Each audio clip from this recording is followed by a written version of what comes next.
how can acquisitions accelerate circularity? And when are they the right strategic move?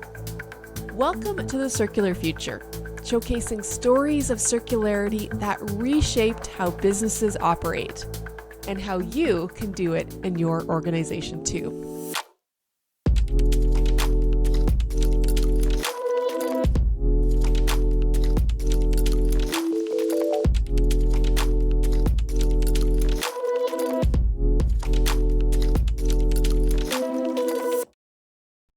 I'm your host, Stephanie McClarty, Head of Sustainability at Quantum Lifecycle Partners, your trusted partner in electronics circularity. Today, I'm really excited to welcome back Quantum's president, Gary Diamond. Gary joined us on our very first episode of this podcast, and a lot has changed since then. He's here to unpack how our latest acquisitions have enabled Quantum to now support the entire life cycle of technology. What's really neat, he takes us behind the scenes into the opportunities and challenges that come along with acquisitions. He also covers why it's essential to look beyond your own lane and how connecting with others can unlock new circular possibilities. We'll dive in after this short message.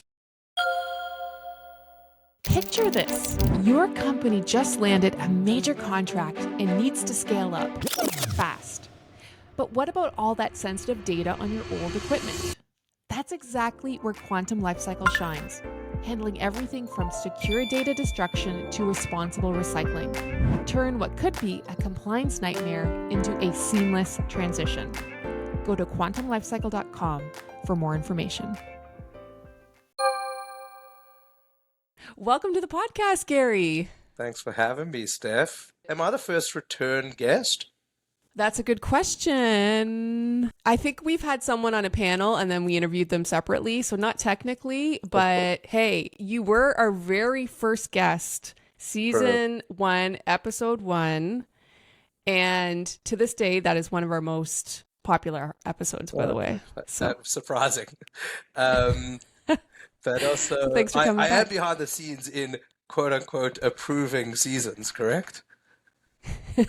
Sort of, I suppose. I suppose. So what I want to talk to you about today is around what's changed since 3 years ago, specifically around our acquisitions and how that's changed things at Quantum. But first, we like to get a peek into your world, and I'm going to ask you a little bit different question than we normally do. Gary, to start things off, what would be 3 things that you're really proud of about Quantum Lifecycle Partners? Okay, first and foremost, I would say our culture. It's a pretty nebulous thing, although, in strategy, they say culture eats strategy for breakfast. Very true. And I would say just like, the culture that we have at Quantum, it's hard to pinpoint exactly, but for me, the main metrics are, low turnover amongst employees, high NPS, and just generally speaking, like our team, we have 3 key stakeholders: team, customer, and planet. And, just our team in general, like we're just thinking about how do we continue to make Quantum a place that people inspired to come to work, feel safe while we're here, and, leave fulfilled at the end of the day. And I think we're doing that in getting the right people on the bus, getting them in the right seats on the bus, in the right compensation plans, benefits plans, incentive plans, just the whole package. It's a constantly growing and evolving thing, and I think we're doing it, and I feel really, really good about it. The second thing I would say is the fact that we're just like in really strong financial and market position with like incredibly supportive shareholders. I always say about like shareholders is like, we have 2 groups of shareholders who are actually competitors in their primary business, competitors in the metal recycling business. But when it comes to Quantum, they are fabulous friends. And the reason being is because things are going incredibly well at Quantum. So like when things are going well, both like, strategically, market position and financially, even competitors can be very, very friendly in a business. So just like the fact that like, we continue to have success and continue to be in a strong financial position with great shareholders is like something I'm very proud of. And then last but not least is just kind of like how the business has evolved like over the past 3 years.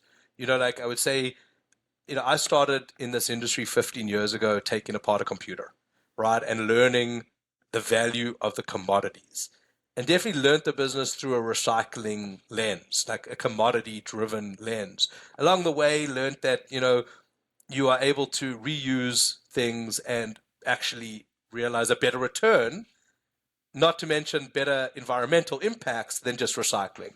And truly the business evolved, and today, the reuse, refurbishment, ITAD, asset disposition side of the business is a larger part of the business than the recycling. And over the past few years, I would say we've even gone further to, true life cycle, from cradle to grave, where we are doing services to help put products onto market, through configuration, deployment. We then are involved in the warranty repair part of the industry. We're very strong when it comes to end of first life, giving an asset a second life, and we're market leaders when it comes to recycling. So the fact that we've evolved, over the years from, parts of the life cycle to now, I would say encompassing the whole life cycle is something I'm truly proud of. And I am so excited with that introduction to really dig into our topic today, because it's all about completing this life cycle. And what I always like to say when I speak on behalf of Quantum is recycling is still a really big, it's an important piece of the puzzle, but it is one piece of the overall circularity puzzle for us now. So 3 years ago, at about early 2023, we've acquired since then at least one company per year. So 3 acquisitions. Can you walk us through those acquisitions that we've made in the last 3 years and what they've brought to Quantum? Yeah, so the first acquisition you're talking about would be Paragon Bay, and that is a company that does warranty repair work for OEMs as well as new product fulfillment. And again, it was like as I knew we were going to talk about acquisitions on this, and I was reflecting on it. Like a lot of our acquisitions has been through me picking up the phone and calling up an owner of a business saying, I think that your company would fit really well into Quantum. And maybe you're at a point in your life or your journey in, having a conversation about, us acquiring your company, and it can be in a number of different ways. Just for, I'm sure people are wondering, so do you already know these owners ahead of time, or is this basically like a cold call? So Paragon Bay would have started, a few years before that, where, one of our relationship managers knew the owners from the industry and introduced me to them. And, this business was their primary operation was actually a few hours north of Toronto in North Bay, Ontario. A few times I would make the trip up there, meet the owners, see the facility, kind of get my head around saying, does it actually make sense? And then along the way, realizing that, yeah, it does make sense. And then, there's a conversation with the owners around, okay, how do we structure this deal? Like, what's most important to you? It's not only about value, it's also about cultural fit and about like operational fit. And there's a whole bunch of parameters. There's science to this, there's art to this, but it was a conversation. And Steph, this because, we had this conversation, was it 5 years ago?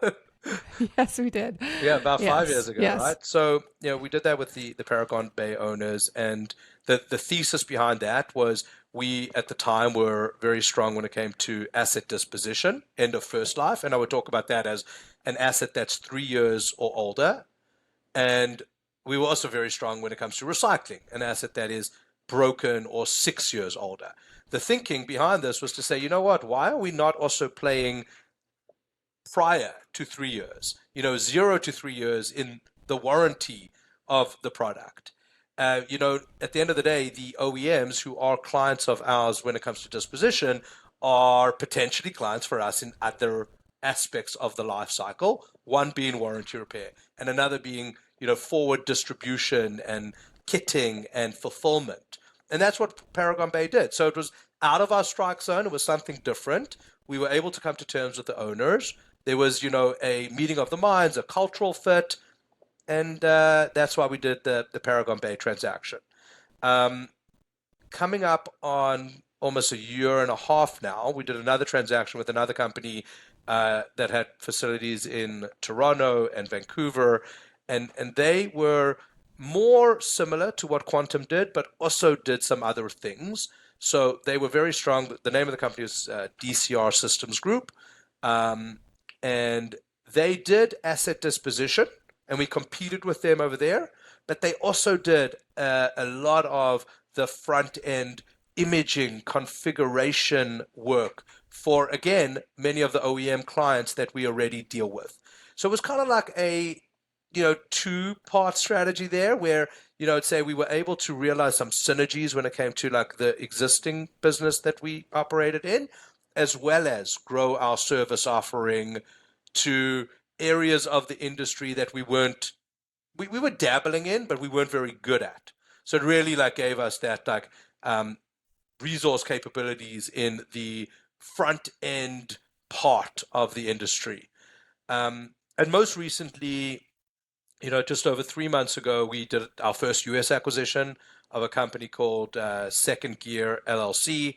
In fact, that was different in the owners of that business approached us because the owners of that business is actually a leasing company and we do work for that leasing company on our asset disposition business. Obviously, we were doing something right for them because they approached us to say, look, we have an asset disposition business which has got its own kind of like niche.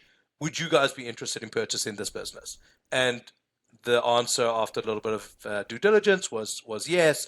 And what we really liked about that business was, they have sales channels directly to end user institutions and corporations, a lot of school boards, a lot of call centers, a lot of companies that use refurbished gear.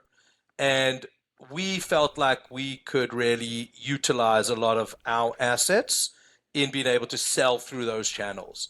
So it's just another aspect of, the circularity in electronics and us being able to sell directly closer to the end user. So that was really the strategic rationale behind it.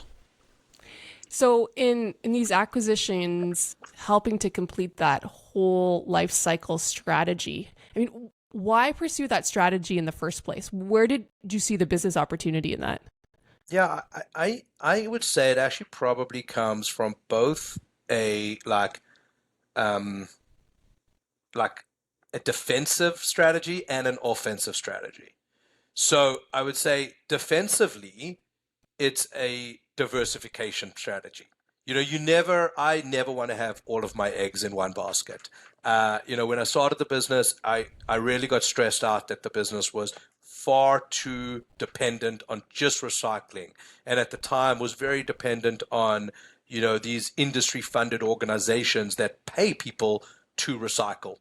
And that's one of the reasons we diversified significantly into ITAD. The same kind of thing, like this for us is defensively about diversification. It's about not having all of our eggs in recycling or ITAD. It's also having it in other aspects of the industry that's related, but not exactly in our strike zone.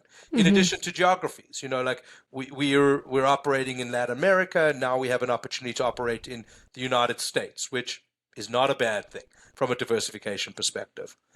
And I would say offensively, it's kind of like, it kind of makes sense. It's like, when we're already speaking to customers about like one line of business, but why can't we also speak to them another line of business? And it's exciting, and I would say it's like, there's no real playbook out there for the company that is going to build the best circular electronics lifecycle management company. Like, no one's really done it before. And I would say we, through these acquisitions, are one of the companies that are figuring it out. We kind of go to the drawing board and say, does this make sense? Like what is it that we are good at, that we know we can do better than these other people? Or what is it that they're doing better than us that we can integrate into us?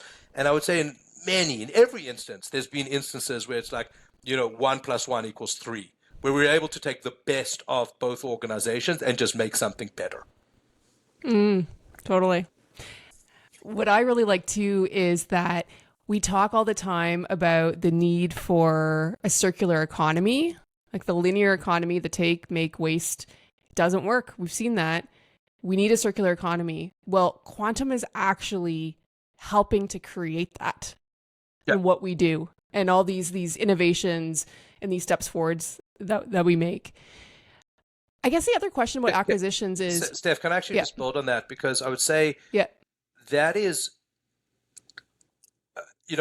thankfully, we have incredible relationships with many OEMs and like original equipment manufacturers.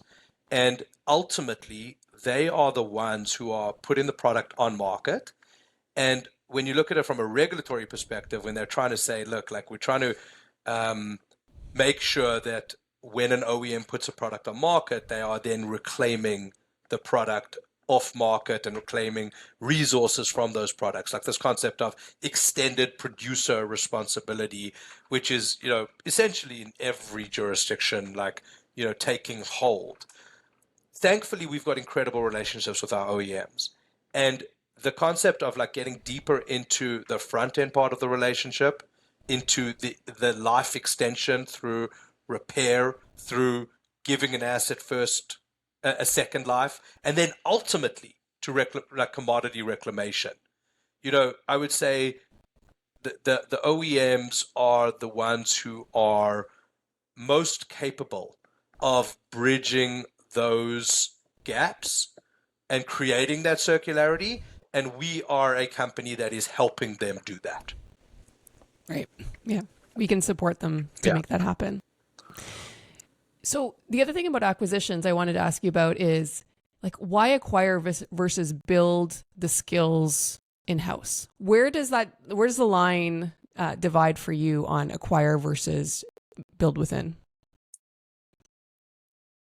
Yeah, it's we definitely do, also build in-house certain things. That being said, it's hard. It takes longer. And I don't think it's like a one or the other strategy. Where I would say in some of these cases, we were doing things that we were like dabbling in, getting better at, and then, an acquisition kind of comes along and we say, look, does it make sense? Like, are we able to show our shareholders the returns on like the capital that we're going to put into the business in order to justify making that acquisition? And this is part of the reason I said, like we've got incredibly supportive shareholders, is because thankfully, they've been very supportive and we've been able to show them the return. So we kind of have done these acquisitions. I'd say like there's been a number. We've probably done less acquisitions than acquisitions we've looked at, where there's a lot of acquisitions we look at where we say, look, we don't know how to make the numbers work and we just don't do them. So probably that is the threshold. It's like where you can make that number work and you can like hit your required return, then we proceed. And we've got and it fits within the strategy and it's not going to destabilize the business too much, then we proceed. Very cool. And you know what? I think so far it's worked out really well. And from my perspective in leading sustainability and doing a lot of our wellness, what I see too with the companies that we acquire, one of the things that Quantum brings to them is that cultural piece where we've got so many ways they can get involved, our green team activities, we just did a step challenge. We had, out of 700 employees, we had 182 sign up for that. And what I see is that a lot of the new companies that join us and become our new locations, that there's like an appetite for this kind of like being embraced by this company culture that we have. So they usually participate a lot. On the flip side, Gary, like what have the challenges been in actually integrating these acquisitions into Quantum? Because it's one thing to think about the return and all the strategic capabilities, but actually making that come to life and realizing that can sometimes be a different thing. Yeah. So what have the challenges been? Yeah, I would say definitely the hardest part of the integrations would be to figure out where everyone sits in the bus. And the reality is for most of these transactions, not everyone can fit on the bus, either because they're the wrong type of person or because like the bus is set up in a certain way that like there's redundancy and we have to like choose different people, like synergies. And it's just that's one of the reasons, cost synergies, that we do these kind of things. So normalizing that and getting through that process is hard, right? Because you're like, people are afraid of change and people are afraid of losing their jobs, and just figuring out like how to do that in the most like empathetic way is very, very challenging. It's emotionally taxing, um, but it's just part of like what we sign up. You can't do what we're doing and not deal with these challenges. Um, just even like dealing with, people have a certain compensation package, and the reality is like we have a compensation methodology within Quantum, and figuring out how to take an existing compensation package and over a period of time and as quickly as possible bringing it into the Quantum way of doing things is a real challenge, again, because you're dealing with people's pay and you're having to discuss it, and there's legal requirements, and it's something we're having to navigate. I'd say that for me is probably the hardest one, just because it's like it's emotional. I'd say another thing that we've done incredibly well, actually next door in my office, is our direct VP of IT, Afshin, and a lot of our integration eventually comes to our IT team and integrating on a infrastructure perspective and a system perspective. And to build on what you were just saying is like, I agree that like culturally we spend a tremendous amount of time. If you think about culture, it's like a system of how we work together at Quantum vis-a-vis our people. But I would also say we are ahead of the curve when it comes to like the actual operational systems and IT systems of how we run our business. So, one of the reasons we are able to probably make the acquisitions that we're doing more valuable than they are today is because we have these systems in place, both cultural systems and operational and IT systems, that it just makes it better. We can do it faster. We can do it more effectively than those companies are doing today. So a lot of work goes into the uh, integration from an operational IT financial system perspective, and we've become quite good at that. So like it's hard, but like we're like, it's just, to me it's like it's not as emotional as the thing I talked about before, Yeah. but it's just a lot of work, and it's probably more stressful for Afshin than it is for me. But like it has to eventually, when you get to the other side, you create a much more scalable, sustainable, systematic way of doing things. A scalable, sustainable, systematic way of doing things. I like that. And I think a lot of people listen to this podcast because they're looking for, ideas and inspiration around their own world and how to really make a difference, really grow it. So, what would your advice be to other business managers or leaders around looking at acquiring, these like capabilities that might be relevant to their space, perhaps around circularity, perhaps in something adjacent, and whether to assess whether it's right for them? Yeah, I think the probably the message is, as we as a circular industry, like we're market leaders when it comes to electronics and circularity, but like, there's other streams, and each kind of stream would have their own idiosyncrasies and market dynamics. But I would say that like there's, the partnerships and the different players that need to come together in order to create the circularity, it's immense, and it's not directly in any one strike zone today. So I would say in order to create the circularity, we don't need to acquire everything and everyone. You know what I mean? Like, it may or may not work. The message would be, you probably need to look outside of your lane today. You know, you probably need to say, if I'm doing this today and I want to become more circular as a whole, I got to look outside of my lane. And like, yeah, maybe that's going to lead to acquisition. Maybe that's going to lead to like strategic partnerships. You know what I mean? But like, it's about getting comfortable looking outside of your lane. Because that is like, in order to create the circularity that like we all want to create and need to create, it's about connecting the various parts of the industry and the different players. It can be done in many, many different ways.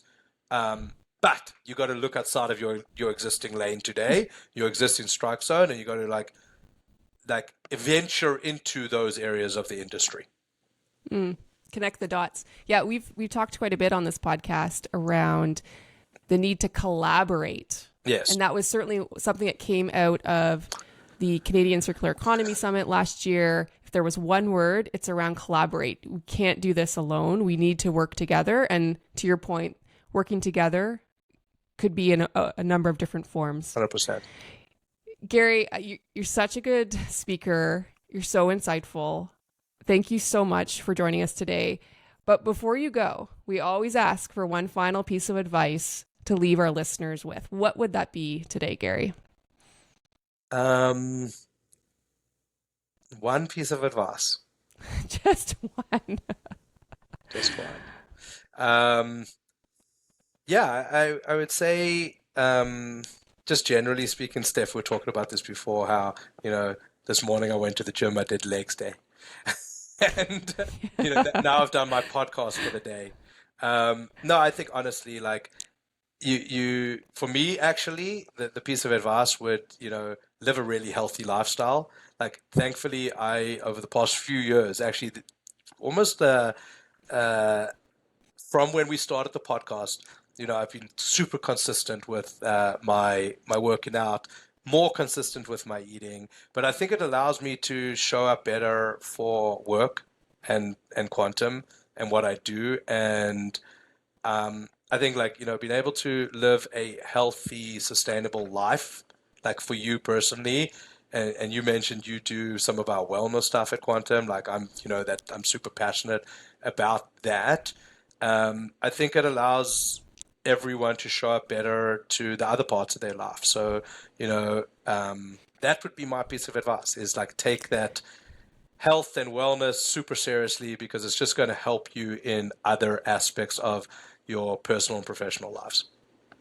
Yeah, you know, actually, we don't hear that very often on the podcast. Is like, really, yeah, start with you. And it doesn't have to be about work, but it's about you being healthy and allowing you to thrive so you can thrive in other places too, like at work. That's great advice. Love it. I'd say a lot of my thinking work happens maybe on a walk or at the gym or on the bike.